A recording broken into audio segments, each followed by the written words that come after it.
इस क्वेश्चन में आप लोगों से कह रहा है कि एक 6 मीटर की लैडर है, 6 मीटर लंबी लैडर है जो कि इस वर्टिकल वॉल से पे अगेंस्ट खड़ी हुई है। और ये देखो यहाँ से जैसे हम लोग जनरली सीढ़ी पे चढ़ते हैं, सीढ़ी के माध्यम से चढ़ते हैं, तो उस स्थिति पे ये सीढ़ी रखी हुई है। सीढ़ी की टोटल लंबाई 6 मीटर की दे रखी है और जो सीढ़ी का वेट दे रखा है वो वेट दे रखा हुआ है 250 न्यूटन। ठीक, एक आदमी का वजन दे रखा है 800 न्यूटन का और वो आदमी ऊपर से 1 मीटर की दूरी पर बैठा हुआ है, अर्थात नीचे से वो कितनी दूरी पर होगा, 5 मीटर की दूरी पर होगा। क्योंकि हम वेट जानते हैं कि जो बॉडी का वेट होता है उसके सेंटर ऑफ ग्रेविटी पे काम करता है, यानी इस टोटल बॉडी का जो वेट होगा, लैडर का जो वेट होगा वो यानी इस 3 मीटर की दूरी पर काम करेगा। ठीक है, यानी यहाँ से वेट काम करेगा 250 न्यूटन का, तो वो कितनी दूरी पर काम करेगा, 3 मीटर की दूरी पर, यानी AG बराबर BG हो जाएगा। ठीक, और ये C पॉइंट पर ये आदमी खड़ा हुआ है यहाँ पे जिसका वेट 800 न्यूटन का है। ठीक है, अब कोफिशिएंट ऑफ फ्रिक्शन जो आपको दे रखा है फ्लोर और लैडर का, फ्लोर और लैडर यहाँ पर ये जो कोफिशिएंट ऑफ फ्रिक्शन है म्यू बी का मान दे रखा है आपको 0. फ्लोर और लैडर 0.27। ठीक है, 0.27।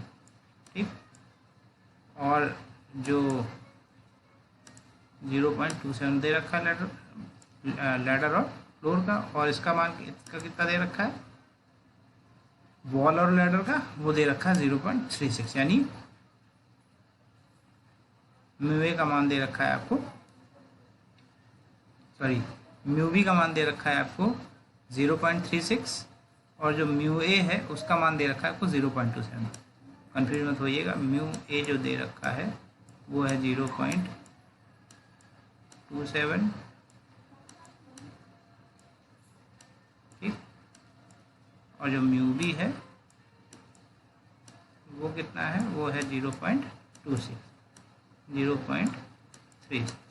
ठीक, इस तरीके से आपके पास में म्यू बी और म्यू ए का मान गिवन है। अब आपसे पूछ रहा है कि ये मिनिमम एंगल जो पूछा जा रहा है कहाँ का, लैडर का वाल के साथ।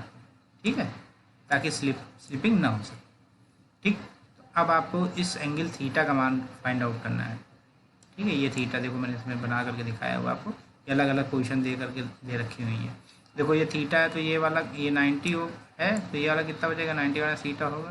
तो अब अगर हमको यहाँ पर डायमेंशंस निकालनी हो तो अगर हमें इस OB का मान निकालना हो तो हम क्या कर सकते हैं, cos 90 माइनस थीटा बराबर क्या हो जाएगा, सॉरी sin 90 माइनस थीटा करेंगे आप, sin 90 माइनस थीटा करेंगे तो यहाँ से निकल के आ जाएगा परपेंडिकुलर पर हाइपोटेन्यूज, यानी OB अपॉन AB आ जाएगा। तो OB का मान कितना आ जाएगा, AB sin 90 माइनस थीटा, तो इसका मतलब OB बराबर क्या आ जाएगा 6 cos थीटा, क्योंकि sin 90 minus theta cos theta होता है, ये आ गया। अब इसी में आप ले लेंगे cos 90 माइनस थीटा, तो क्या आ जाएगा OA अपॉन AB, यहाँ से आपके पास में OA का मान आ जाएगा 6 sin थीटा।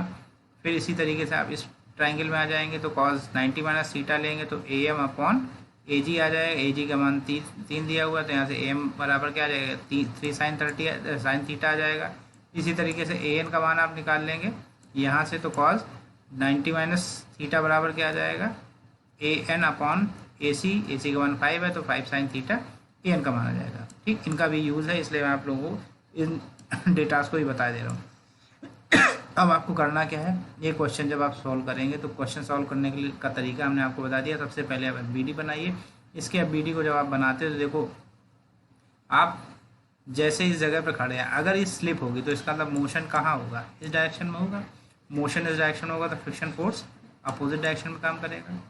तो इसका, और यहाँ जब इसका वजन नीचे की तरफ तो रिएक्शन फोर्स ऊपर की तरफ। तो देखो ये RA और म्यू RA क्लियर हो गया, FA से रिप्रेजेंट कर सकते हैं तो FA बराबर म्यू RA होगा।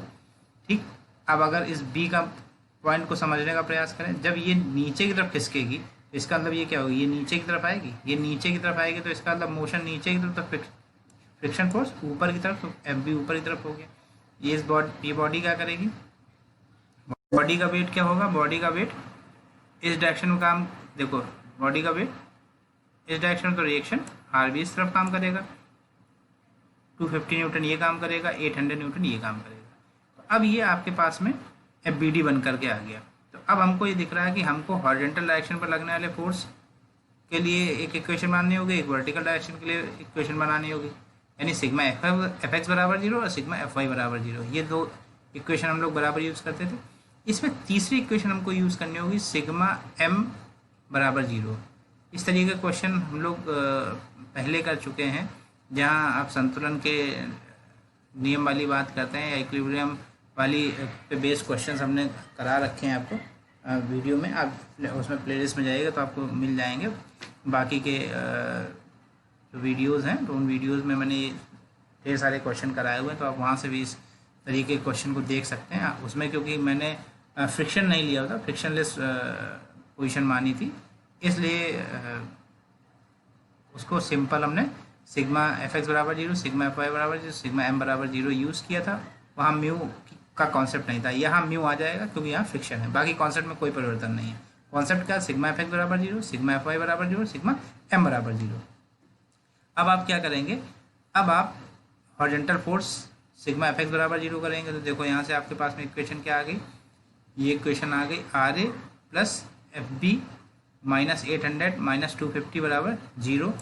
ठीक है, दूसरी इक्वेशन क्या आ गई, r b minus mu a r a बराबर 0।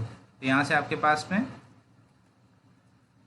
आर बी का मान आप उठा करके पुट कर दीजिए mu a r A equation 1 में। तो यहाँ से जब आप इस इक्वेशन में पुट करेंगे तो R A 1 plus mu B B A minus 150 बराबर 0। तो यहाँ म्यू ए और म्यू बी का मान आपको दे रखा हुआ है, आप यहाँ उठा करके पुट करेंगे तो यहाँ से आपके पास में आर ए का मान निकल के आ गया 957 न्यूटन। ये आर ए आ गया। इस आर ए का मान आपका निकल के आ गया। अब आगे इस आर ए का मान उठा करके आप इस जगह पर रख देंगे तो यहाँ से आपके पास में ये आर बी निकल के आ जाएगा। तो आर बी का मान निकल के कितना आ गया, 258.4 न्यूटन। अब आगे हमको क्या करना है, आगे हमको sigma M A equal to 0 वाली इक्वेशन को सॉल्व करना होगा। तो आप जैसे ही ए पॉइंट पर मोमेंट लेंगे, तो जैसे ए पॉइंट पर मोमेंट लेंगे तो इस पॉइंट में देखिए तो क्या होगा, यहाँ खड़े हैं तो इसका मतलब परपेंडिकुलर डिस्टेंस यहाँ 0 हो गई, तो इसका मतलब यहाँ पर एम ए 0 हो गया।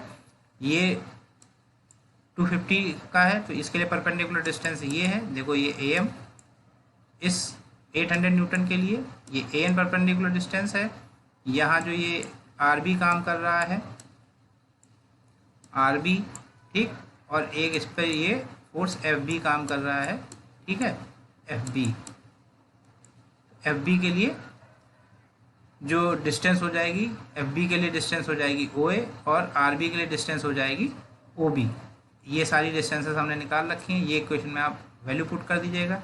ये देखो ये क्लॉकवाइज जाएगा, ये क्लॉकवाइज जाएगा, ये एंटी क्लॉकवाइज जाएगा, ठीक है। तो यहाँ से सॉरी ये देखिए आपका एंटी क्लॉकवाइज, ये एंटी क्लॉकवाइज, ये क्लॉकवाइज, ये क्लॉकवाइज, ठीक है। तो देखो इनको नेगेटिव कर दिया गया और बाकी को पॉजिटिव कर दिया गया है। आप वैल्यू उठा करके पुट कर दीजिएगा इस इक्वेशन में। ये वैल्यू जैसे जैसे आप पुट करेंगे आपके पास में आर बी का मान पता है, आप आर बी का मान उठा करके पुट कर देंगे और सारा जैसे ही डेटा आप पुट करेंगे ये इक्वेशन बनेगी 4191.9 साइन थीटा बराबर 150.4 कॉस थीटा। देखो अब इसमें अगर हम साइन थीटा दोनों तरफ से भाग कॉस थीटा में दोनों तरफ से भाग दे दें तो sine theta upon cos theta हो जाएगा ये, और ये क्या हो जाएगा 1। इसका मतलब टेन थीटा बराबर 1550.4 डिवाइडेड बाई 4191.9। यहाँ से करेंगे तो ये हमारे पास में आ गया टेन थीटा बराबर 0.369। तो थीटा बराबर कितना आ गया 20.25। यही क्वेश्चन का आंसर होगा। आपसे क्वेश्चन में ये पूछा गया है, पर अब इसका मतलब ये नहीं कि ये डेटा आप नहीं लिखेंगे, इन डेटा को भी आप लिख करके रिप्रेजेंट करेंगे विद अदर कलर पेन, ताकि आंसर दिखने लगे कि आपने आर ए और आर बी का मान भी निकाला हुआ है। तो इस क्वेश्चन में किसी तरीके की कोई दिक्कत नहीं होगी। इस क्वेश्चन में देखिए आपसे और पूछा जा सकता है कि अभी आपसे ये एंगल पूछ लिया गया था, हो सकता है किसी क्वेश्चन में आपसे ये एंगल पूछ ले, हो सकता है आपसे ये पूछ ले कि ये इंसान कितनी ये इंसान कितनी दूरी पर खड़ा है या बैठा हुआ है। आपसे म्यू ए का मान पूछ सकता है, म्यू बी का मान पूछ सकता है, तो डब्ल्यू का मान पूछ सकता है। तमाम तरीके के जो अननोन है वो पूछ सकता है। तो आपको करने में किसी भी तरीके की कोई दिक्कत नहीं आएगी। प्रोसीजर वही है, आप क्वेश्चन को पढ़िए, उसके लिए सिग्मा एफ एक्स बराबर 0, सिग्मा एफ वाई बराबर और सिग्मा एम बराबर 0, यही 3 कंडीशन का यूज़ करते हुए आपको करना है। एफ बी डी बच्चा ज़रूर बना लेना, क्योंकि बिना एफ बी डी बनाए हुए आप क्वेश्चन को आसानी से सॉल्व नहीं कर पाएंगे, क्वेश्चन आपका गलत हो जाएगा। इसलिए एफ बी डी बनाना बहुत ज़रूरी है। एफ बी डी बनाएंगे तो क्वेश्चन आपका बहुत आसान हो जाएगा, आसानी से आप क्वेश्चन को सॉल्व कर लेंगे।